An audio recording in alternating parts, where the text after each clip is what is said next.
ಎಲ್ಲರಿಗೂ ನಮಸ್ಕಾರ. ಇವತ್ತಿನ ಕ್ಲಾಸ್ನಲ್ಲಿ BCom third semester corporate accounting. Corporate accounting ಮೇಲೆ ಆಲ್ರೆಡಿ ನಾನು ಪ್ರೀವಿಯಸ್ ಕ್ಲಾಸ್ನಲ್ಲಿ ಕೂಡ ಕೆಲವೊಂದಷ್ಟು ಪ್ರಾಬ್ಲಮ್ಸನ್ನು ಸಾಲ್ವ್ ಮಾಡಿದ್ದೇನೆ. ನೀವೆಲ್ಲ ನೋಡ್ಬೋದು ಈ ಒಂದು ಯೂಟ್ಯೂಬ್ ಚಾನಲ್ದಲ್ಲಿ ಪ್ಲೇ ಲಿಸ್ಟ್ ಮಾಡಿದ್ದೇನೆ ನೋಡ್ರಿ. Corporate accounting question paper play list ಮಾಡಿದ್ದೇನೆ. ಆ ಪ್ಲೇ ಲಿಸ್ಟ್ ವಿಸಿಟ್ ಆಗಿರಿ, ಎಲ್ಲ ಕ್ಲಾಸ್ಗಳು ಕೂಡ ನಿಮ್ಗೆ ಅವೈಲೇಬಲ್ ಇರುತ್ತೆ. ಓಕೆ, ಇವತ್ತಿನ ಕ್ಲಾಸ್ ಕೂಡ ಅಲ್ಲೇ ಅವೈಲೇಬಲ್ ಇರುತ್ತೆ. ನೋಡೋಣ. ಇದು ವೆರಿ ಇಂಪಾರ್ಟೆಂಟ್ ಪ್ರಾಬ್ಲಮ್ ರೀ. ಇದು ಆ್ಯಕ್ಚುಲ್ ಆಗಿ ರಾಣಿ ಚೆನ್ನಮ್ಮ ಯೂನಿವರ್ಸಿಟಿ ಬೆಳಗಾವಿ 2023ಯಲ್ಲಿ ಈ ಕ್ವಶನ್ 10 ಮಾರ್ಕ್ಸ್ಗೆ ಈ ಕ್ವಶನನ್ನು ಕೇಳಿದ್ದಾರೆ. ಓಕೆ, ನೀವು ನೋಡ್ಬೋದು ಇಲ್ಲಿ ಕ್ವಶನ್ ನಂಬರ್ 9 ಅಂತ ಇದೆ. ಓಕೆ, ಈ ಕ್ವಶನ್ ಏನಿದೆಯಲ್ಲ, ಇದು ವ್ಯಾಲ್ಯೂಯೇಷನ್ ಆಫ್ ಶೇರ್ಸ್ ಅಂತೇಳಿ ಯೂನಿಟ್ ಇದೆಯಲ್ಲ, ಆ ಒಂದು ಯೂನಿಟಿಂದ ಈ ಕ್ವಶನನ್ನು ಕೇಳಿದ್ದಾರೆ. ಓಕೆ, ಇವತ್ತಿನ ಕ್ಲಾಸು ಏನಿದೆಯಲ್ಲ, ಇದು ರಾಣಿ ಚೆನ್ನಮ್ಮ ಯೂನಿವರ್ಸಿಟಿ ಆಗಿರ್ಬೋದು ಹಾಗೂ ಬೇರೆ ಬೇರೆ ಯೂನಿವರ್ಸಿಟಿ ಸ್ಟೂಡೆಂಟ್ಸ್ ಯಾರೆಲ್ಲ ಇದ್ದೀರಲ್ಲ, ನಿಮಗೆಲ್ಲರಿಗೂ ಕೂಡ ಇವತ್ತಿನ ಕ್ಲಾಸ ಹೆಲ್ಪ್ ಆಗುತ್ತೆ. ಓಕೆ, ವೆರಿ ಇಂಟ್ರೆಸ್ಟಿಂಗ್ ಕ್ಲಾಸ್ ರೀ. ನಾನು ನಿಮ್ಗೆ ಈಸಿ ವೇ ಮುಖಾಂತರ ಅಂಡರ್ಸ್ಟ್ಯಾಂಡ್ ಮಾಡ್ಸೋಕ್ಕೆ ಪ್ರಯತ್ನ ಮಾಡಿದ್ದೇನೆ. ಓಕೆ, ಜಸ್ಟ್ ನೀವು ಕ್ಲಾಸ್ ನೋಡ್ರಿ, ನಿಮ್ಗೆ ಗೊತ್ತಾಗುತ್ತೆ ಪ್ರಾಬ್ಲಮ ಎಷ್ಟು ಈಜಿ ಇದೆ ಅಂತೇಳಿ. ಓಕೆ, ಅದನ್ನ ಸಾಲ್ವ್ ಮಾಡೋಣ. ಯಾವ ಥರ ಸಾಲ್ವ್ ಮಾಡಬೇಕು, ಓವರಾಲ್ ಏನು ಡಿಸ್ಕಷನ್ ಇದೆಯಲ್ಲ, ಇವತ್ತಿನ ಕ್ಲಾಸಲ್ಲಿ ನೋಡೋಣ. ಓಕೆ, ಇವಾಗ ನೋಡ್ರಿ, following is the information. Okay, information of Manju company limited ಅಂತ ಹೇಳ್ತಾರೆ. ಓಕೆ, ಒಂದು ಕಂಪ್ನಿ ನೇಮ್ ಕೊಟ್ಟಿದ್ದಾರೆ ಇಲ್ಲಿ. ಪ್ರಾಬ್ಲಮನ್ನು ಭಾಳ ನೀಟಾಗಿ ಅಬ್ಸರ್ವೇಷನ್ ಮಾಡಬೇಕು. ಓಕೆ, ಇವಾಗ ನೋಡ್ರಿ, ಪರ್ಟಿಕ್ಯುಲರ್ಸ್ ಅದು ಕೊಟ್ಟಿದ್ದಾರೆ ಇಲ್ಲಿ. ಇಯರ್ ಕೊಟ್ಟಿದ್ದಾರೆ 2020, 2021, ನೆಕ್ಸ್ಟ್ 2022. ಓಕೆ, ನೆಕ್ಸ್ಟ್ ಇದಾದ ನಂತರ ನೆಟ್ ಸೇಲ್ಸ್ ಅದು ಕೊಟ್ಟಿದ್ದಾರೆ. ಪ್ರತಿಯೊಂದು ಇಯರ್ದಲ್ಲಿ ನೆಟ್ ಸೇಲ್ಸ್ ಕೊಟ್ಟಿದ್ದಾರೆ. ನೀವು ನೋಡ್ಬೋದು 2020 ಇಯರ್ದಲ್ಲಿ 6 lakh rupees ಇದೆ. ನೆಕ್ಸ್ಟ್ 2021 ಇಯರ್ದಲ್ಲಿ 4,50,000 ಇದೆ. ನೆಕ್ಸ್ಟ್ 2022 ಇಯರ್ದಲ್ಲಿ 7,50,000 ಇದೆ. ಓಕೆ, ಇದಾದ ನಂತರ ಆಪ್ರೇಟಿಂಗ್ ಕಾಸ್ಟ್ ಅಂತಿದೆ. Okay, operating cost 3 lakh rupees ಇಲ್ಲಿದೆ. ನೆಕ್ಸ್ಟ್ 2,70,000 ಇದೆ. ನೆಕ್ಸ್ಟ್ 3,75,000 ಇದೆ. ಓಕೆ, ಇದಾದ ನಂತರ 12% ಡಿಬೆಂಚರ್ಸ್ ಅಂತಿದೆ. ನೀವು ನೋಡ್ಬೋದು ಇಲ್ಲಿ 12% ಡಿಬೆಂಚರ್ಸ್ 2,25,000 ಇದೆ. ನೆಕ್ಸ್ಟ್ ನೋಡ್ರಿ, ಎಲ್ಲ ಇಯರ್ದಾಗ ಕೂಡ 2,25,000, 2,25,000 ಇದೆ. ಓಕೆ, ಇದಾದ ನಂತರ 10% ಟರ್ಮ್ ಲೋನ್ ಅಂತಿದೆ 3,30,000. ಇದನ್ನು ಕೂಡ ಸೇಮ್ ಇನ್ಫಾರ್ಮೇಷನ್ ಕೊಟ್ಟಿದ್ದಾರೆ, 3,30,000, 3,30,000. ಓಕೆ, ನೀವು ಏನು ಮಾಡಿರಿ, ಈ ಕ್ಲಾಸ್ ನೋಡ್ತಾ ನೋಟ ಮಾಡ್ಕೋತ ಹೋಗ್ರಿ. ನಿಮ್ಗೆ ಈಸಿ ಆಗುತ್ತೆ. ಓಕೆ, ಇಲ್ಲಿ ಎಡಿಷ್ನಲ್ ಇನ್ಫಾರ್ಮೇಷನ್ ಅಂತ ಕೊಟ್ಟಿದ್ದಾರೆ. ಇದು ಭಾಳ ಇಂಪಾರ್ಟೆಂಟ್ ನೋಡ್ರಿ.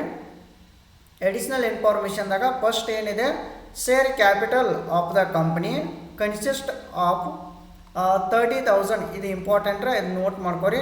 30,000 ಇಕ್ವಿಟಿ ಶೇರ್ಸ್ ಆಫ್ ₹10 ಈಚ್ ಅಂತ ಹೇಳ್ತಾರೆ. ಓಕೆ, 10 ಈಚ್ ಫುಲ್ಲಿ ಪೇಡ್ ಅಂತ ಹೇಳಿದ್ದಾರೆ. ಒಂದು ಇನ್ಫಾರ್ಮೇಷನ್ ಕೊಟ್ಟಿದ್ದಾರೆ.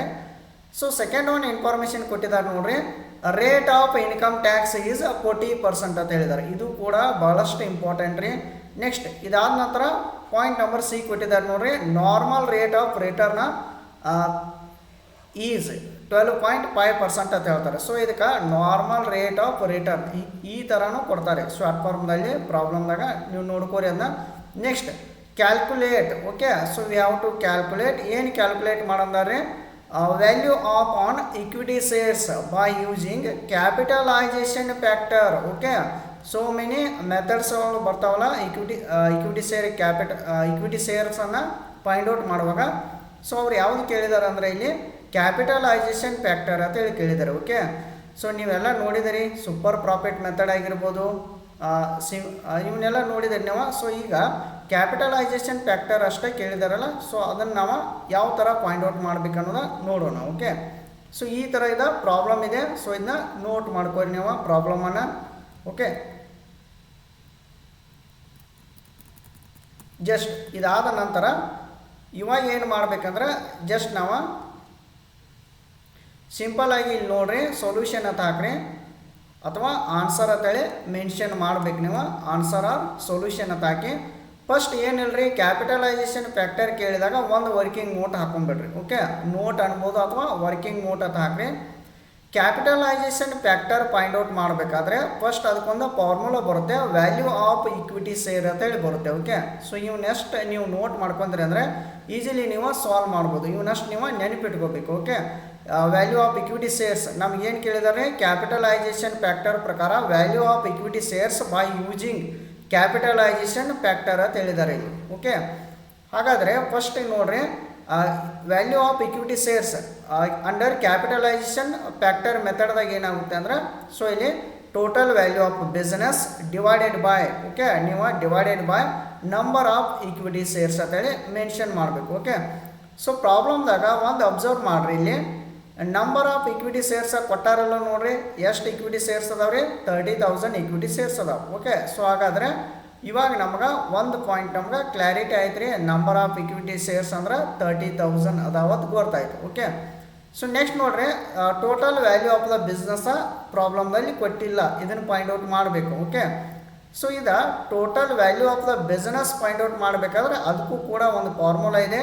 ಸೊ ಅದನ್ನ ಸೆಕೆಂಡ್ ಲೈನ್ದಾಗ ತೆಗೆದುಕೊಂಡಿದ್ದೀನಿ ನೋಡ್ರಿ, calculation of value of business ಅಂದರೆ ಸೊ ಏನು ಬರುತ್ತೆ ನೋಡ್ರಿ, average profit. Okay, average profit into capitalisation factor ಅಂತೇಳಿ ಬರುತ್ತೆ. ಓಕೆ, ಸೊ ಈಗ ಪ್ರಾಬ್ಲಮ್ದಾಗ ಅಬ್ಸರ್ವ್ ಮಾಡಿರಿ ನೀವು, ಎವರೇಜ್ ಪ್ರಾಫಿಟ್ ಎಲ್ಲಿಯಾದರೂ ಕೊಟ್ಟಾರ ನೋಡ್ರಿ, ನೆಕ್ಸ್ಟ್ ಕ್ಯಾಪಿಟಲೈಸೇಷನ್ ಫ್ಯಾಕ್ಟರ್ ಕೊಟ್ಟಾರ ನೋಡ್ರಿ, ಯಾವುದೂ ಕೂಡ ಕೊಟ್ಟಿಲ್ಲ. ಸೊ ಅಂದ್ರೆ ಮಿಸ್ಸಿಂಗ್ ಅದಾವಲ್ಲ, ಸೊ ಇವು ಎರಡೂ ಕೂಡ ಮಿಸ್ಸಿಂಗ್ ಅದಾವೆ, ಎವರೇಜ್ ಪ್ರಾಫಿಟು ಮಿಸ್ಸಿಂಗ್ ಇದೆ, ನೆಕ್ಸ್ಟ್ ಒಂದು ಕ್ಯಾಪಿಟಲೈಸೇಷನ್ ಫ್ಯಾಕ್ಟರ್ ಕೂಡ ಮಿಸ್ಸಿಂಗ್ ಇದೆ. ಸೊ ಹಿಂಗೆ ಮಿಸ್ಸಿಂಗ್ ಇತ್ತಂದ್ರೆ ಅವ್ನು ನಾವು ಪಾಯಿಂಟ್ ಔಟ್ ಮಾಡಬೇಕು. ಓಕೆ, ನೆಕ್ಸ್ಟ್ ಏನು ಮಾಡಬೇಕು, ಎವರೇಜ್ ಪ್ರಾಫಿಟನ್ನು ಪಾಯಿಂಟ್ ಔಟ್ ಮಾಡಿರಿ, ಯಾಕಂದರೆ ವ್ಯಾಲ್ಯೂ ಆಫ್ ದ ಬಿಸ್ನೆಸ್ ಮಾಡ್ಬೇಕಾದ್ರೆ ಎವರೇಜ್ ಪ್ರಾಫಿಟ ಬೇಕು. ಓಕೆ, ಎವರೇಜ್ ಪ್ರಾಫಿಟ್ಗೆ ಒಂದು ಫಾರ್ಮುಲಾ ಇದೆ ನೋಡ್ರಿ, ಅಡ್ಜಸ್ಟೆಡ್ ಪ್ರಾಫಿಟ್ ಅಥವಾ ಟೋಟಲ್ ಪ್ರಾಫಿಟ್ ಅನ್ಬೋದ್ರಿ, divided by number of the year. Okay, divided by number of the year ಅಂತ ಹಾಕಬೇಕು. ಓಕೆ, ಸೊ ನೆಕ್ಸ್ಟ್ ನೋಡ್ರಿ, ಈ ಥರ ಪಾಯಿಂಟ್ ಔಟ್ ಮಾಡಿದ್ರೆ ಎವರೇಜ್ ಪ್ರಾಫಿಟ್ ಬರುತ್ತೆ. ಓಕೆ, ನೆಕ್ಸ್ಟ್ ಒಂದು ನೋಡ್ರಿ, ಕ್ಯಾಪಿಟಲೈಸೇಷನ್ ಫ್ಯಾಕ್ಟರ್ ಬೇಕಾಗಿದೆ. ಸೊ ಕ್ಯಾಪಿಟಲೈಸೇಷನ್ ಫ್ಯಾಕ್ಟರ್ ಬೇಕಾಗಿತ್ತು ಅಂದ್ರೆ ಕ್ಯಾಲ್ಕುಲೇಷನ್ ಆಫ್ ಕ್ಯಾಪಿಟಲೈಸೇಷನ್ ಫ್ಯಾಕ್ಟರ್ ಅಂತ ಮೆನ್ಷನ್ ಮಾಡಬೇಕು. ಸೊ ಇದಕ್ಕೂ ಕೂಡ ಒಂದು ಫಾರ್ಮುಲಾ ಇದೆ, 100 divided by normal rate of return ಅಂತ ಹೇಳಿ ಕರೀತಾರೆ. Okay, NRR normal rate of return ಅಂತ ಹೇಳ್ಬೋದು, 100 divided by normal rate of return. ಇಷ್ಟು ಮಾಡಿದರೆ ಅಂದರೆ ನೀವು ಇಷ್ಟು ಜಸ್ಟ್ ಇವನ್ನೆಲ್ಲ ಪಾಯಿಂಟ್ ಔಟ್ ಮಾಡಿದರೆ ಅಂದರೆ ಈಸಿಲಿ ವ್ಯಾಲ್ಯೂ ಆಫ್ ಇಕ್ವಿಟಿ ಶೇರ್ಸನ್ನು ಪಾಯಿಂಟ್ ಔಟ್ ಮಾಡ್ಬೋದು. ಓಕೆ, ಸೊ ಇವಾಗ ನೋಡೋಣ, ಫಸ್ಟಿಗೆ ಏನು ಮಾಡಿರಿ, ಸೊ ನಮಗೆ ಇದನ್ನು ಪಾಯಿಂಟ್ ಔಟ್ ಮಾಡಿರಿ ಫಸ್ಟಿಗೆ. ಸೊ ಇದು ನಾವು ವ್ಯಾಲ್ಯೂ ಆಫ್ ಇಕ್ವಿಟಿ ಶೇರ್ಸ್ ಮಾಡ್ಬೇಕಾದ್ರೆ capitalisation value of the business ಬೇಕು ರೀ, capitalisation value of the business ಬೇಕಾದರೆ ಎವರೇಜ್ ಪ್ರಾಫಿಟ್ ಬೇಕು, as well as capitalisation factor ಕೂಡ ಬೇಕು. ಸೊ ಹಾಗಾಗಿ ಏನು ಮಾಡ್ರಿ ಅಂದ್ರೆ ಫಸ್ಟಿಗೆ ಎವರೇಜ್ ಪ್ರಾಫಿಟನ್ನು ಪಾಯಿಂಟ್ ಔಟ್ ಮಾಡ್ಕೊಂಡು. ಓಕೆ, ಸೊ ಈಗ ನೆಕ್ಸ್ಟ್ ಹೆಡ್ಡಿಂಗ್ ಕೊಡ್ರಿ ನೀವು, ಕ್ಯಾಲ್ಕುಲೇಷನ್ ಆಫ್ ಎವರೇಜ್ ಪ್ರಾಫಿಟ್, ಇದಕ್ಕೊಂದು ನೀವು ಫಾರ್ಮ್ಯಾಟ್ ಹಾಕ್ರಿ, ನಾ ಇಲ್ಲಿ ಫಾರ್ಮ್ಯಾಟ್ ಹಾಕಿಲ್ಲ, ಬಟ್ ನೀವು ಇದಕ್ಕೆ ಫಾರ್ಮ್ಯಾಟ್ ಹಾಕಬೇಕು. ಸೊ ಯಾವ ಥರ ಫಾರ್ಮ್ಯಾಟ್ ಅಂದರೆ ಇಲ್ಲಿದೆ ನೋಡ್ರಿ, ಸೊ ಪರ್ಟಿಕ್ಯುಲರ್ಸ್ ಅಂತ ಒಂದು ಕಾಲಮ್ ಮಾಡಿರಿ, ಅನದರ್ ಕಾಲಮ್ 2020 ಅಂತ ಮಾಡಿರಿ, ಅನದರ್ ಕಾಲಮ್ 2021, ಅನದರ್ ಕಾಲಮ್ 2022. ಯಾಕ್ರಿ, ಸೊ ಈ ಥರ ಯಾಕೆ ಮಾಡಬೇಕಂದ್ರೆ ಇಲ್ಲಿ ನೋಡ್ರಿ, ಇಲ್ಲಿ ಕೊಟ್ಟಿದ್ದಾರಲ್ಲ 2020, 2021, 2022 ಅಂತ ಕೊಟ್ಟಿದ್ದಾರೆ. ಓಕೆ, ಸ್ವಲ್ಪ ಇದು ಕ್ಲಾಸ್ ಡ್ಯೂರೇಷನ್ ಜಾಸ್ತಿ ಆಗ್ಬೋದು, ಅಂದರೆ ಟೈಮಿಂಗ್ ಜಾಸ್ತಿ ಆಗ್ಬೋದು, ಬಟ್ ಒಂದು ಕ್ಲಾಸ್ ಇದನ್ನು ಕೇಳ್ರಿ ಅಂದರೆ ನೀವು ಈಸಿಲಿ ಕ್ಯಾಪಿಟಲೈಸೇಷನ್ ಫ್ಯಾಕ್ಟರ್ ಮೇಲೆ ವ್ಯಾಲ್ಯೂ ಆಫ್ ದ ಶೇರ್ಸನ್ನು ಪಾಯಿಂಟ್ ಔಟ್ ಮಾಡ್ತಾರೆ. ಓಕೆ, ಸೊ ನೆಕ್ಸ್ಟ್ ನೋಡ್ರಿ, ಇದಾದ ನಂತರ ಇದಕ್ಕೊಂದು ಫಾರ್ಮುಲಾ ಬರುತ್ತೆ ನಮ್ಗೆ. ಇಲ್ಲಿ ಆ್ಯಕ್ಚುಲಾಗಿ ನಿಮ್ಗೆ ಟೋಟಲ್ ಪ್ರಾಫಿಟ್ ಅನ್ನೋದು ಕೊಟ್ಟಿಲ್ಲ. ಓಕೆ, 2020 ಇಯರ್ದಾಗ ಇಷ್ಟು ಪ್ರಾಫಿಟ, 2021 ಇಯರ್ದಾಗ ಸಮ್ ಇಷ್ಟು ಪ್ರಾಫಿಟ, ನೆಕ್ಸ್ಟ್ 2022 ಇಯರ್ದಾಗ ಇಷ್ಟು ಪ್ರಾಫಿಟ್ ಅಂತೇಳಿ ಹೇಳಿಲ್ಲಲ್ಲ. ಸೊ ಅದರ ಬದಲಿ ಅವರು ಏನು ಮಾಡಿದ್ದಾರೆ, ನೆಟ್ ಸೇಲ್ಸ್ ಅಂತ ಕೊಟ್ಟಿದ್ದಾರೆ, ಆಪ್ರೇಟಿಂಗ್ ಕಾಸ್ಟ್ ಕೊಟ್ಟಿದ್ದಾರೆ, 12% ಡಿಬೆಂಚರ್ ಕೊಟ್ಟಿದ್ದಾರೆ, 10% ಟರ್ಮ್ ಲೋನ್ ಅಂತ ಕೊಟ್ಟಿದ್ದಾರೆ. ಈ ಥರ ಒಂದು ಸ್ವಲ್ಪ ಪ್ರಾಬ್ಲಮನ್ನು ಚೇಂಜ್ ಮಾಡಿದ್ದಾರೆ. ಸೊ ನೀವು ಏನು ಮಾಡಬೇಕಂದ್ರೆ ಇದನ್ನೇ ತೆಗೆದುಕೊಳ್ರಿ, ನೆಟ್ ಸೇಲ್ಸ್ ಅಂತ ತೆಗೆದುಕೊಳ್ರಿ. ಸೊ ನೆಟ್ ಸೇಲ್ಸ್ದಾಗ 6 lakh, 4 lakh 50,000, 7 lakh 50,000 same as it is ಇದನ್ನೇ ಮೆನ್ಷನ್ ಮಾಡಬೇಕು. ಓಕೆ, ಸೊ ಇಲ್ಲಿ ನೀವು ನೋಡ್ಕೊರಿ, ನೆಟ್ ಸೇಲ್ಸ್ ಅಂತ ಮೆನ್ಷನ್ ಮಾಡಿರಿ.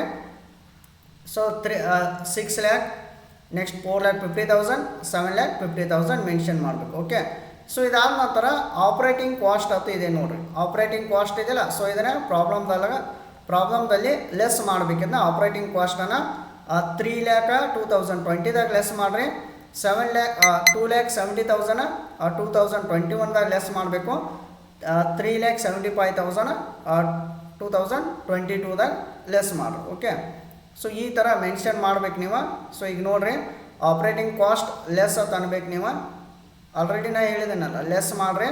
ಆಪ್ರೇಟಿಂಗ್ ಕಾಸ್ಟ್ ಏನಿದೆಯಲ್ಲ, ಸೊ ಅದು ಲೆಸ್ ಮಾಡಬೇಕು. 3 lakh, next one 2,70,000, next 3,75,000. Okay, so less ಮಾಡಿರಿ. ರಿಮೈನಿಂಗ್ ಎಷ್ಟು ಬರುತ್ತೆ ನೋಡಿರಿ. ಸೊ 3 lakh ಬರುತ್ತೆ. 6 lakhದಲ್ಲಿ 3 lakh ಮೈನಸ್ ಮಾಡಿದ್ರೆ 3 lakh ಬರುತ್ತೆ. ಸೇಮ್ ಇಲ್ಲೂ ಕೂಡ ನೋಡಿರಿ, 4,50,000ದಲ್ಲಿ 2,70,000 ಮೈನಸ್ ಮಾಡಿರಿ 1,80,000 ಬರುತ್ತೆ. ಓಕೆ, ಸೊ ಇದಾದ ನಂತರ 7,50,000 ಇದೆ. ಸೊ ಇದರಲ್ಲಿ 3,75,000 ಲೆಸ್ ಮಾಡಿರಿ 3,75,000 ಬರುತ್ತೆ. ಸೊ ಇದೇನು ರಿಮೈನಿಂಗ್ ಬ್ಯಾಲೆನ್ಸ್ ಉಳಿದಿಲ್ಲ. ಸೊ ಇದಕ್ಕೆ ಒಂದು ನೇಮ್ ಕೊಡ್ರಿ. ಏನು ನೇಮ್ ರೀ ಅದ? Gross profit. Okay, so GP ಅಂತಾರೆ, ಗ್ರಾಸ್ ಪ್ರಾಫಿಟ್ ಅಂತಾರೆ. ಸೊ ಈ ಥರ ಪಾಯಿಂಟ್ ಔಟ್ ಮಾಡಬೇಕು. ಓಕೆ, ಸೊ ಈಗ ಎಷ್ಟು ಆಯ್ತು ರೀ ಪಾಯಿಂಟ್? ನೆಟ್ ಸೇಲ್ಸ್ ಆಯಿತು, ಆಪ್ರೇಟಿಂಗ್ ಕಾಸ್ಟ್ ಆಯಿತು. ಸೊ ಇವಾಗ ಬರೀ come to the point 12% debenture. Okay, so ಇದರ ಎಲ್ಲದ್ರ ಮೇಲೆ 12% ಮಾಡಿಬಿಡ್ರಿ. ಓಕೆ, 2,25,000. ಸೊ ಎಲ್ಲ ಇಯರ್ದಾಗ ಸೇಮ್ ಇರೋದ್ರಿಂದ ಸೊ ನಾವು ಒಂದು ಕ್ಯಾಲ್ಕುಲೇಟ್ ಮಾಡಿಬಿಡ್ರಿ. ಓಕೆ, 12% ಡಿಬೆಂಚರಿಗೆ ಡಿಬೆಂಚರ್ ಹೋಲ್ಡರ್ಸ್ ಏನದಾರಲ್ಲ, ಸೊ ಅವರಿಗೆ ಇಂಟ್ರೆಸ್ಟ್ ಪೇ ಮಾಡಬೇಕು. ಸೊ ಅದಕ್ಕಾಗಿ ಲೆಸ್ ಅಂತೇಳಿ ಮೆನ್ಷನ್ ಮಾಡಿರಿ. ಇಂಟ್ರೆಸ್ಟ್ ಅಂತ ಹಾಕ್ರಿ. 12% ಆಫ್ ಡಿಬೆಂಚರ್ಸ್ ಅಂತ ಮೆನ್ಷನ್ ಮಾಡಿರಿ. ಈಗ 12% ಹೆಂಗೆ ಮಾಡ್ಬೇಕು ರೀ? 2,25,000 ಇಂಟು 12 ಡಿವೈಡೆಡ್ ಬೈ 100 ಮಾಡಿರಿ. ಅಮೌಂಟ್ ಬರುತ್ತೆ 27,000 ಅಂತ ಹೇಳಿ ಬರುತ್ತೆ. ಓಕೆ, ಸೊ ಇಲ್ಲಿ ನಿಮ್ಗೆ ಎಲ್ಲ ಸೇಮ್ ಕೊಟ್ಟಿದ್ದಾರೆ. ಸೇಮ್ ಕೊಡಲಿಲ್ಲ ಅಂದ್ರೆ ಸೇಮ್ ನೀವು ಈಗ 2,25,000 ಇಲ್ಲಿ ಮಾಡಿರಿ. ಇಲ್ಲಿ ಎಷ್ಟು ಅಮೌಂಟ್ ಕೊಟ್ಟಿರ್ತಾರಲ್ಲ ಅದ್ರ ಮೇಲೆ 12% ಮಾಡಿರಿ. ಓಕೆ, ಸೇಮ್ ಕೊಟ್ಟರೆ ಅಂದ್ರೆ ನೋ ಪ್ರಾಬ್ಲಮ್. ಈ ಥರ ಮಾಡಬೇಕು. ಓಕೆ, ಸೊ ಅದನ್ನು ಕೂಡ ಏನು ಮಾಡಬೇಕು? ಲೆಸ್ ಮಾಡಬೇಕು. ಸೊ ಇನ್ನೊಂದು ಪಾಯಿಂಟ್ ಇದೆ ನೋಡಿರಿ, ಎರಡು ಒಮ್ಮೆ ಲೆಸ್ ಮಾಡಿಬಿಡ್ರಿ. ಸೊ ಇನ್ನೊಂದು ಪಾಯಿಂಟ್ ಎರಡು ಒಮ್ಮೆ ಲೆಸ್ ಮಾಡಿರಿ. ಯಾವುದಂದ್ರೆ 10% ಟರ್ಮ್ ಲೋನ್ ಅಂತ ಇದೆ. ಓಕೆ, ಸೊ ಇಲ್ಲೂ ಕೂಡ ಅಮೌಂಟ್ ಸೇಮ್ ಕೊಟ್ಟಿದ್ದಾರೆ ನೋಡಿರಿ. 3,30,000, 3,30,000, 3,30,000 ಅಂತ ಕೊಟ್ಟಿದ್ದಾರೆ. ಸೊ ಎಲ್ಲ ಇಯರ್ದಾಗ ಸೇಮ್ ಕೊಟ್ಟಾರಲ್ಲ. ಸೊ ಹಾಗಾಗಿ ಒಂದು ನೀವು ಸಿಂಪಲ್ ಕ್ಯಾಲ್ಕುಲೇಟ್ ಮಾಡ್ಕೊಂಬಿಡ್ರಿ. 10% term loan 3,30,000 into 10 divided by 100 ಮಾಡಿದಾಗ 33,000 ಬರುತ್ತೆ. ಓಕೆ, ಸೊ ಇದಾದ ನಂತರ ಪ್ರಾಬ್ಲಮ್ದಲ್ಲಿ ಮತ್ತೆ ಯಾವ ಪಾಯಿಂಟ್ ಅದಾವ ನೋಡ್ರಿ, ಯಾವುದೂ ಇನ್ಫಾರ್ಮೇಷನ್ ಇಲ್ಲ. ಓಕೆ, ಸೊ ಇನ್ನೇನು ಮಾಡಿರಿ, ಇನ್ನು ಟೋಟ್ಲಿಂಗ್ ಮಾಡ್ಕೊರಿ. ಯಾವುದ 27,000, 33,000 ಟೋಟಲ್ ಮಾಡಿರಿ 60,000 ಆಗುತ್ತೆ. ಸೊ ಎಲ್ಲ 60,000, 60,000. ಸೊ ಯಾಕೆಲ್ಲ ನಾವು 60,000 ಮೆನ್ಷನ್ ಮಾಡಿದ್ವಲ್ರಿ? ಸೊ ನೀವು ಇಲ್ಲಿ ನೋಡ್ಬೋದು, ಇಲ್ಲಿ 2,25,000 ಕೊಟ್ಟಿದ್ದಾರೆ. ಇಲ್ಲಿ 3,30,000, ಇಲ್ಲಿ 2,25,000, 3,30,000. ಸೇಮ್ ಇಲ್ಲೂ 2,25,000, 3,30,000 ಕೊಟ್ಟಿದ್ದಾರೆ. ಸೊ ಹಿಂಗೆ ಸೇಮ್ ಕೊಟ್ರಂದ್ರೆ ಸೇಮ್ ತಗೋರಿ. ಇಲ್ಪ ಅಂತಂದ್ರೆ ಚೇಂಜಸ್ ಕೊಟ್ರಂದ್ರೆ ಪರ್ಸಂಟೇಜ್ ಕ್ಯಾಲ್ಕುಲೇಟ್ ಮಾಡಿರಿ. ಅಲ್ಲಿ ಎಷ್ಟು ಅಮೌಂಟ್ ಇರುತ್ತಲ್ಲ, ಸೊ ಅಷ್ಟು ಅಮೌಂಟ ನೀವು ಮೆನ್ಷನ್ ಮಾಡ್ಬೋದು. ಓಕೆ, ಸೊ ಈ ಥರ ಇದ ಮೆನ್ಷನ್ ಮಾಡಿದ ನಂತರ ಇದನ್ನ ಲೆಸ್ ಮಾಡಿರಿ. ಸೊ ಈಗ ನೋಡಿ, 3 lakhದಲ್ಲಿ 60,000 ಲೆಸ್ ಮಾಡಿರಿ. ಎಷ್ಟು ಬರುತ್ತೆ? 2,40,000 ಬರುತ್ತೆ. ನೆಕ್ಸ್ಟ್ ನೋಡಿರಿ, 1,80,000ದಾಗ 60,000 ಲೆಸ್ ಮಾಡಿರಿ 1,20,000 ಅಂತೇಳಿ ಬರುತ್ತೆ. ನೆಕ್ಸ್ಟ್ 3,75,000ದಾಗ 60,000 ಲೆಸ್ ಮಾಡಿರಿ. ಎಷ್ಟು ಬರುತ್ತೆ? 3,15,000 ಬರುತ್ತೆ. Okay, 2,40,000, 1,20,000, next one 3,15,000. ಸೊ ಇದಕ್ಕೆ ಒಂದು ನೇಮ್ ಕೊಡ್ಬೇಕ್ರಿ. ಪ್ರಾಫಿಟ್ ಬಿಫೋರ್ ಇನ್ಕಮ್ ಟ್ಯಾಕ್ಸ್ ಅಂತೇಳಿ ಕೊಡ್ಬೇಕು ನೇಮ್. ಶಾರ್ಟ್ ಫಾರ್ಮ್ದಾಗ PBT ಅಂತಾರೆ, ಪ್ರಾಫಿಟ್ ಬಿಫೋರ್ ಇನ್ಕಮ್ ಟ್ಯಾಕ್ಸ್ ಅಂತೇಳಿ. Okay, so next profit before income tax ಅಂದಾಗ ಇನ್ನು ಲೆಸ್ ಏನು ಮಾಡ್ಬೇಕು ನೀವು? ಇನ್ಕಮ್ ಟ್ಯಾಕ್ಸ್ ಲೆಸ್ ಮಾಡಬೇಕು. Rate of income tax is 40% ಅದು ಕೊಟ್ಟಿದ್ದಾರಲ್ಲ. ಸೊ ಇದನ್ನು ಲೆಸ್ ಮಾಡ್ಬೇಕು ನೀವು ಪ್ರಾಬ್ಲಮ್ದಲ್ಲಿ. ಸೊ ಲೆಸ್ ಟ್ಯಾಕ್ಸ್ ಆಟ್ 40% ಅದು ಕೊಡ್ರಿ. ಎದ್ರ ಮೇಲೆ ಲೆಸ್ ಮಾಡ್ತೀರಿ ಹೇಳ್ರಿ ಇದನ್ನ? ಸೊ ಈಗ ಫಸ್ಟ್ ಇಯರ್ ತಗೋರಿ, 2,40,000 ಮೇಲೆ ಏನು ಮಾಡಿರಿ? 40,000 ಇಂಟು 40 ಡಿವೈಡೆಡ್ ಬೈ 100 ಮಾಡ್ಕೊಂಡಾಗ ಅಮೌಂಟ್ ಎಷ್ಟು ಬರುತ್ತೆ? 96,000 ಬರುತ್ತೆ. Okay, so next 1,20,000 into 40 divided by 100 ಮಾಡಿರಿ. ಅಮೌಂಟ್ ಎಷ್ಟು ಬರುತ್ತೆ? 48,000 ಬರುತ್ತೆ. ನೆಕ್ಸ್ಟ್ ನೋಡಿ, 3,15,000 ಮೇಲೆ 40% ಮಾಡಿರಿ. ಎಷ್ಟು ಬರುತ್ತೆ? 1,26,000 ಬರುತ್ತೆ. ಸೊ ಇದಾದ ನಂತರ ಫೈನಲ್ ಆಗಿ ಟೋಟ್ಲಿಂಗ್ ಮಾಡಿಬಿಡ್ರಿ. ಯಾವ ಬ್ಯಾಲೆನ್ಸ್ ಪ್ರಾಫಿಟ್ ಆಗುತ್ತೋ ಅಥವಾ ಲಾಸ್ ಆಗುತ್ತೋ ನೋಡಿರಿ. ಸೊ ಈಗ 2,40,000 ಮೈನಸ್ ಮಾಡಿರಿ 96,000, 1,44,000 ಬರುತ್ತೆ. ನೆಕ್ಸ್ಟ್ ನೋಡಿರಿ, 1,20,000ದಾಗ 48,000 ಲೆಸ್ ಮಾಡಿರಿ 72,000 ಬರುತ್ತೆ. ನೆಕ್ಸ್ಟ್ ಒನ್ 3,15,000ದಾಗ 1,26,000 ಲೆಸ್ ಮಾಡಿರಿ ರಿಮೈನಿಂಗ್ 1,89,000 ಬರುತ್ತೆ. ಸೊ ಎಲ್ಲ ಪ್ಲಸ್ದಾಗ ಇರೋದ್ರಿಂದ ಸೊ ಪ್ರಾಫಿಟ್ ಅಂತೇಳಿ ಮೆನ್ಷನ್ ಮಾಡ್ರಿ. ಸೊ ಇದಕ್ಕೆ ಅಡ್ಜಸ್ಟೆಡ್ ಪ್ರಾಫಿಟ್ ಅಂತ ಹಾಕಬೇಕು. ಯಾಕೆ ಹೇಳ್ರಿ, ಈ ಥರ ನೀವು ಅಡ್ಜಸ್ಟ್ಮೆಂಟ್ ಮಾಡಿದ್ದೀರಿ. ಓಕೆ, ಇಲ್ಲಪ್ಪ ಅಂತಂದ್ರೆ ಪ್ರಾಫಿಟ್ ಹಾಕಿರೋನು ನಡೆಯುತ್ತೆ, ಟೋಟಲ್ ಪ್ರಾಫಿಟ್ ಹಾಕಿರೋನು ನಡೆಯುತ್ತೆ, ಏನು ಪ್ರಾಬ್ಲಮ್ ಇಲ್ಲ. ಓಕೆ, ಸೊ ಒಂದು ಕ್ವಶನ್ ರೈಸ್ ಆಗಿರ್ಬೋದು ನಿಮ್ಗೆ.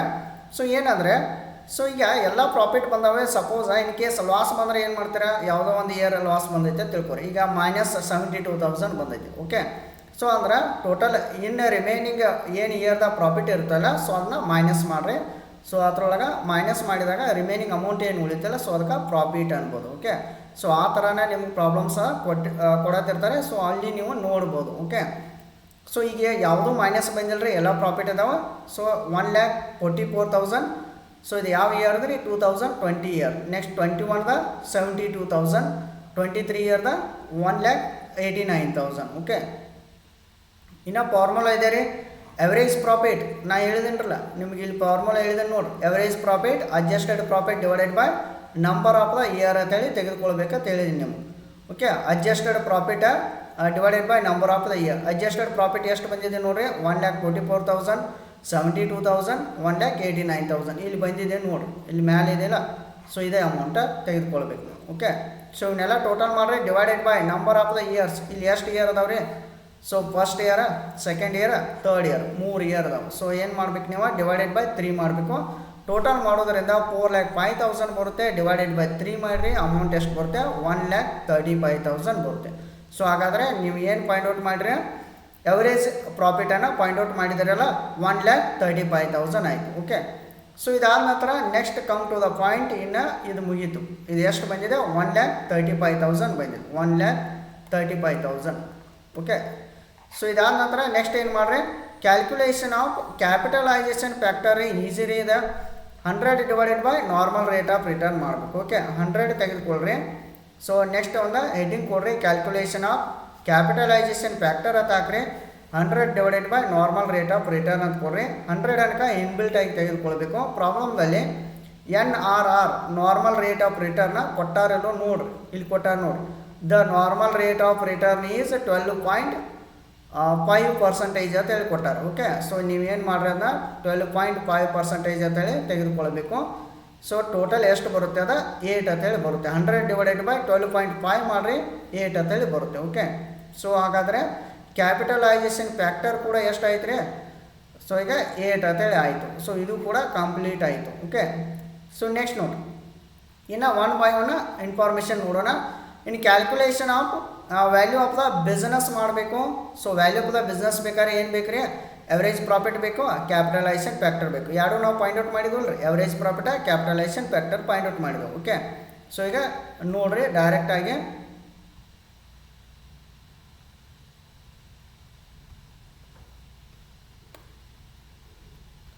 ಓಕೆ, ಸೊ ಈಗ ನೋಡ್ರಿ, ಇಲ್ಲಿ calculation of value of business equal to average profit into capitalisation factor. Okay, average profit ಎಷ್ಟು ಬಂದಿದೆ ರೀ, ಇಲ್ಲಿ 1,35,000 ಬಂದಿದೆ. ಓಕೆ, ನೆಕ್ಸ್ಟ್ ಕ್ಯಾಪಿಟಲೈಸೇಷನ್ ಫ್ಯಾಕ್ಟರ್ ಎಷ್ಟಿದೆ ರೀ, 8 ಅಂತಿದೆ. Okay, so 8 ಅಂತಿದೆಲ್ಲ. ಸೊ ಇದನ್ನ ಏನು ಮಾಡಿರಿ, 1,35,000 ಇಂಟು 8 ಅಂತೇಳಿ ಮಾಡಿರಿ. ಸೊ ಅಮೌಂಟ್ ಎಷ್ಟು ಬರುತ್ತೆ, 10,80,000 ಅಂತೇಳಿ ಬರುತ್ತೆ. ಸೊ ಅಂದ್ರೆ value of the business at ರೀ, 10,80,000. ಓಕೆ, ಸೊ ಮೇನ್ ನಾನು ನೋಟ್ ಹೇಳಿಲ್ಲ ನಿಮಗೆ.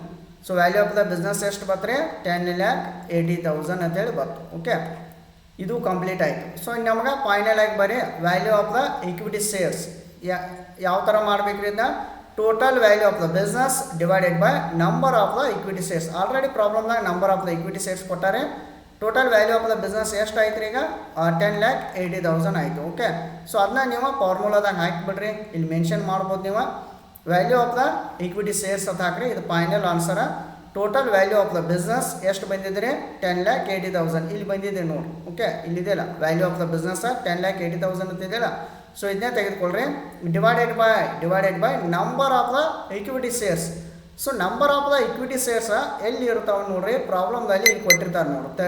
30,000 equity shares of rupees 10 each ಅಂತ ಕೊಟ್ಟಿದ್ದಾರೆ. ಓಕೆ, ನಿಮ್ಗೆ ಕ್ಯಾಪಿಟಲ್ ಹಾಕ್ಬಾರ್ದು, ಮತ್ತು ನಾವು 30,000 ಇಂಟು 10 ಮಾಡಿದ್ರೆ ಕ್ಯಾಪಿಟಲ್ ಆಗುತ್ತೆ. ಸೊ ಅದು ಕ್ಯಾಪಿಟಲ್ ಬೇಡ ರೀ, ನಮಗೇನು ಬೇಕು ರೀ, ನಂಬರ್ ಆಫ್ ಇಕ್ವಿಟಿ ಶೇರ್ಸ್ ಅಷ್ಟೇ ಬೇಕು. ಸೊ ಅದನ್ನ 30,000 ಅಂತೇಳಿ ಮೆನ್ಷನ್ ಮಾಡಬೇಕು. ಸೊ ಆವಾಗ 10,80,000 ಡಿವೈಡೆಡ್ ಬೈ 30,000 ಮಾಡಿದ್ರೆ ಒಂದು ವ್ಯಾಲ್ಯೂ ಬರುತ್ತೆ. ಎಷ್ಟು ಬರುತ್ತೆ ಹೇಳ್ರಿ? 36 ಅಂತೇಳಿ ಬರುತ್ತೆ. ಓಕೆ, ಸೊ ಇದು ಫೈನಲ್ ಬ್ಯಾಲೆನ್ಸ್. ಓಕೆ, ಹಾಗಾದರೆ ಫೈಂಡ್ ಔಟ್ ಮಾಡಿದ್ವಿ ನಾವು ವ್ಯಾಲ್ಯೂ ಆಫ್ ದ ಬಿಸ್ನೆಸ್ ಎಷ್ಟ್ರೆ value of the equity shares 36 ಅಂತ ಹೇಳ್ಬೋದು. ಓಕೆ, ಸೊ ಈ ಥರ ನೀವು ಪ್ರಾಬ್ಲಮನ್ನು ಫೈಂಡ್ ಔಟ್ ಮಾಡಬೇಕು. ಓಕೆ, ಸೊ ಇದನ್ನ ಕ್ಲಾಸನ್ನು ಒಮ್ಮೆ ನೀವು ಕೇಳ್ರಿ, ನಂತರ ನೋಟ್ಸ್ ಮಾಡಿರಿ, ನೆಕ್ಸ್ಟ್ ಪ್ರಾಕ್ಟೀಸ್ ಕೂಡ ಮಾಡಬೇಕು ನೀವು. ಓಕೆ, ಸೊ ವ್ಯಾಲ್ಯೂಯೇಷನ್ ಆಫ್ ಶೇರ್ಸ್ದಾಗ ಸೂಪರ್ ಪ್ರಾಫಿಟ್ ಮೇಲೆ ಪ್ರಾಬ್ಲಮ್ಸನ್ನು ಕೇಳ್ತಿರ್ತಾರೆ. ಸೊ ಅದನ್ನು ಕೂಡ ನೋಡಿರಿ. ಸೊ ನಾನು ಅಪ್ಕಮಿಂಗ್ ಕ್ಲಾಸಲ್ಲಿ ಸೊ ಈಗೂ ಕೂಡ ಕೆಲವೊಂದಷ್ಟು ಕ್ಲಾಸ್ಗಳನ್ನು ಕೂಡ ಮಾಡಿದ್ದೀನಿ ನಾನು ವ್ಯಾಲ್ಯೂ ಆಫ್ ದ ಶೇರ್ಸ್ ಮೇಲೆ. ಸೊ ಈ ಒಂದು ಯೂಟ್ಯೂಬ್ ಚಾನಲ್ದ ಪ್ಲೇಲಿಸ್ಟಲ್ಲಿ ಇದೆ, ನೀವು ನೋಡ್ಬೋದು. ನೆಕ್ಸ್ಟ್ ಇನ್ನೊಂದು ಏನಂದರೆ 2024 ಇಯರ್ ಕ್ವಶನ್ ಪೇಪರ್ ಕೂಡ ಸಾಲ್ವ್ ಮಾಡೋಣ. ಓಕೆ, ಸೊ ನಿಮಗೆ SCP ಸಿಲೆಬಸ್ ರಿಲೇಟೆಡ್ ಇರುವಂಥ problems, okay, SCP syllabus related ಇರುವಂಥ ಯೂನಿಟ್ಗಳಾಗಿರ್ಬೋದು, ಚಾಪ್ಟರ್ಸ್ ಏನಿದಾವಲ್ಲ, ಸೊ ಅದರ ಮೇಲೆ ಕ್ಲಾಸ್ಗಳನ್ನು ಮಾಡೋಣ ಅಪ್ಕಮಿಂಗ್ ಡೇಸಲ್ಲಿ. ಓಕೆ, ಸೊ ನೀವು ಏನು ಮಾಡಬೇಕಂದ್ರೆ ಚಾನಲನ್ನು ಸಬ್ಸ್ಕ್ರೈಬ್ ಮಾಡಿ ಇಟ್ಕೊರಿ, ಪ್ರೆಸ್ ದ ಬೆಲ್ ಐಕನ್. ನಮ್ಮ ಮುಂದೆ ಯಾವುದೇ ಕ್ಲಾಸ್ ಅಪ್ಲೋಡ್ ಮಾಡಿರಿ ಅಂದರೆ ನೀವು ಈಸಿಲಿ ನೋಟಿಫಿಕೇಷನ್ ಮುಖಾಂತರ ಕ್ಲಾಸನ್ನು ನೋಡ್ಬೋದು. ಓಕೆ, ಒನ್ಸ್ ಅಗೇನ್ ಎಲ್ಲರಿಗೂ ಥ್ಯಾಂಕ್ ಯು ಆಲ್. ನಿಮ್ಗೆ ಈಸಿಲಿ ಅಂಡರ್ಸ್ಟ್ಯಾಂಡ್ ಆಗಿದೆ ಅಂತೇಳಿ ನಾನು ತಿಳ್ಕೊಂಡಿದ್ದೀನಿ. ಓಕೆ, ಸೊ ನೀವು ಕೂಡ ಪ್ರಾಕ್ಟೀಸ್ ಮಾಡಿರಿ, ಸೂಪರ್ ಪ್ರಾಫಿಟ್ ಮೆಥಡ್ ಮೇಲೆ ಕೂಡ ಮಾಡಿರಿ.